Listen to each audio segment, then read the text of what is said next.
Um, I was in the process of writing the next album, and then Cube was dropping the partnership with Navarre, and he was in the midst of trying to get another deal with somebody else, with another company.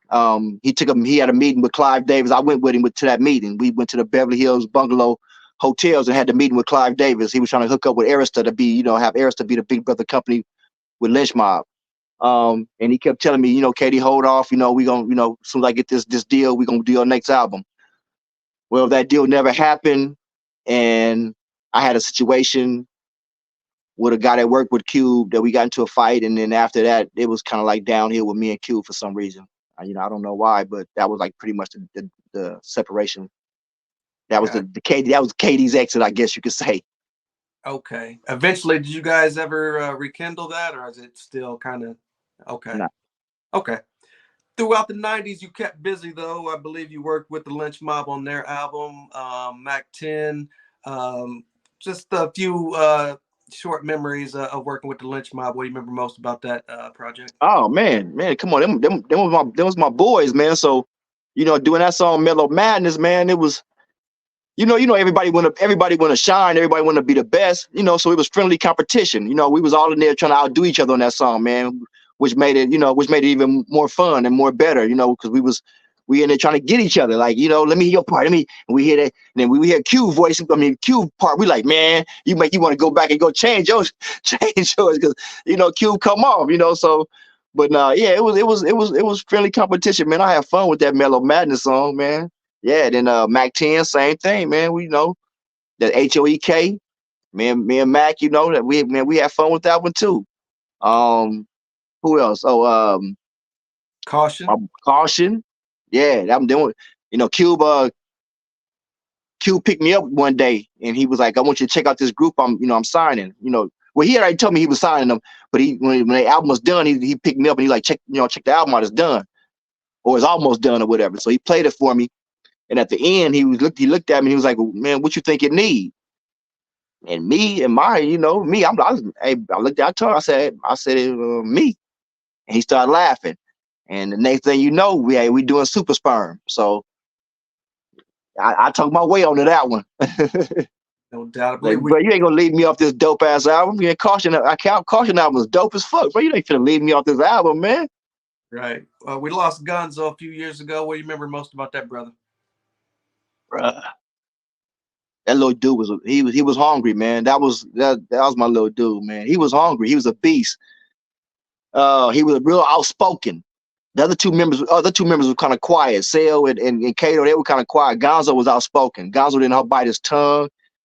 He didn't like something, he gonna say it. He didn't care. Um, and like I say, he was just hungry, man, and he was talented. I mean, one day I went to Street Knowledge, man, because that's where the studio was too. Cube made the studio at Street Knowledge, so I went to Street Knowledge one day, and he was there. He was there by himself, and when I walk in, I hear music playing, and I'm like, "Here, who in here?" I look, I see, guys, what you in there doing? He's like, "Oh, I'm recording." I'm like, "You recording?" I'm like, "Who you in there with?" He's like, "I'm by myself." I'm like, "What you mean you by your?" I have never seen nobody do this before. He's like, "I'm in by myself." He made the beat, sat down. He had the microphone right here, the drum machine right here, the board. He pressed play. He started rapping, and man, I was amazed. I'm like, "Bro, you by yourself?" He's like, "Yeah." Like I said, I had never seen nobody do that before, man. And from that day on, I knew. I said, "Oh yeah, this dude destined for greatness, man." I'm like, "This dude hungry, man. He in there by himself,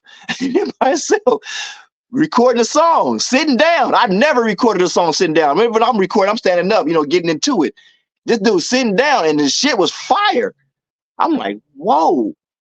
Man, I told so many people that story back then because, like I said, it was something I've never seen before. I've never seen nobody in a studio by themselves produce a song and count themselves in, press play, press record, and bust, and it'd be fire like that. But that was Gonzo. Rest in Wow. peace. No doubt. You also had the chance to work with West Side Connection. Oh yeah, hell yeah, What was yeah. that? That was lovely too, man. I did some. Cube had a studio at his house at that time, so uh, I did my verse for "Do You Like Criminals" at his house, and that's where I think I wrote it at. And matter of fact, me and him wrote it up at his spot in the studio in the back. And the Westward Ho hook I did. Now what I do remember was the Who Bangin' remix, because everybody gangsters, and and the song is called Who Bangin'. Right. I'm a player, dude. I'm smooth, but everybody from the clique had to be on it. Right. So I knew that they were all wondering how K-Dee was gonna come. Like, how K-Dee gonna what he gonna say on this track? Like, how K-Dee finna come on this track with all these gangsters, and the song's called Who Bangin'. So I remember coming to the studio, and at that point nobody had heard what I wrote. And I'm sitting back, I'm waiting my turn, Dub finished his part in Cube, like, all right, K-Dee, your turn. So I go in there, and then, man, my point come, boom. Bullshit after bullshit. What is this? Got to let these motherfuckers know we mean business. Cock the hammers back and all smiles turn to frowns. Bow downs when niggas realize. And man, after I came out, man, that's what the fuck I'm talking about. That's what I'm talking about. Even Mac 10 gave me down. So it made me it made me feel good, man. Because like I said, I knew my verse was kind of cool, but I didn't even know what they was going, how they was going to respond to us. And for me to get that response from them, man, it made me feel good that I held my own on a track full of gangsters, like that. And they all gave it up for me. For sure. How'd you link up with a guy like Devin the Dude? Another story. This came about after I was away from the Lench Mob. I mean, after Cube, I wasn't talking to them no more. I was by myself now, and I had met this guy. I think his name was Daryl, if I'm not mistaken. He was, and I can't remember exactly what he was doing in the music industry, but me and him had clicked. And I think he was trying to be my manager. He was trying to give me some work or whatever.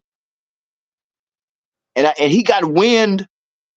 I don't know how, but he got wind of that Scarface was looking for me.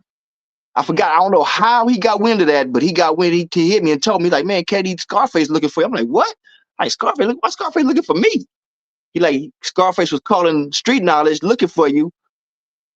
But I think they was giving him the runaround or something. Because when I finally talked to Face, he was like, yeah, K-Dee, I called up the Lench Mob. I spoke to Brother Ron.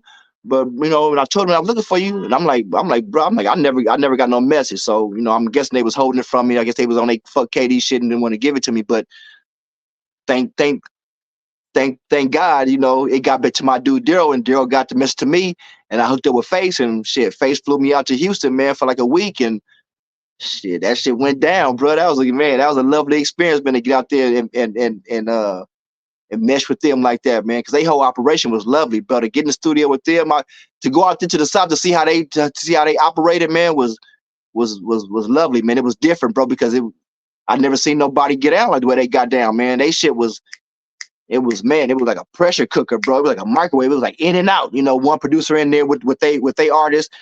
They finish the song. The next producer come in. He get his artist. Then the next producer. They had it going in and out like that, bro. And it was, man. I saw why they was coming out with heat like that back to back, because they were surrounded by so much talent, so many talented people, producers and rappers, and like I say, it was just quick, bro. It was no dead time, bro. I mean, seriously, there was no dead time. Like, as soon as that one producer finished, their song was done, they was out. The next one was in.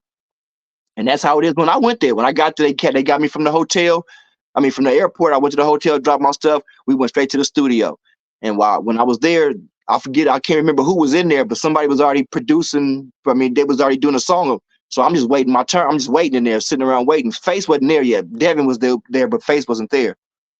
And when that producer and that rapper finished, then it was our turn. I'm like, damn, okay. I'm like, okay, now I'm seeing. I'm like, okay, so now it's our turn. They start going through beats, and we waiting. I'm listening to beats, and I'm hearing beats. I'm liking this. I'm liking that. And then Big Chief come in, and Big Chief like, man, what's going on, man? Why we ain't doing nothing? What's going on? And they're like, well, we listen to beats.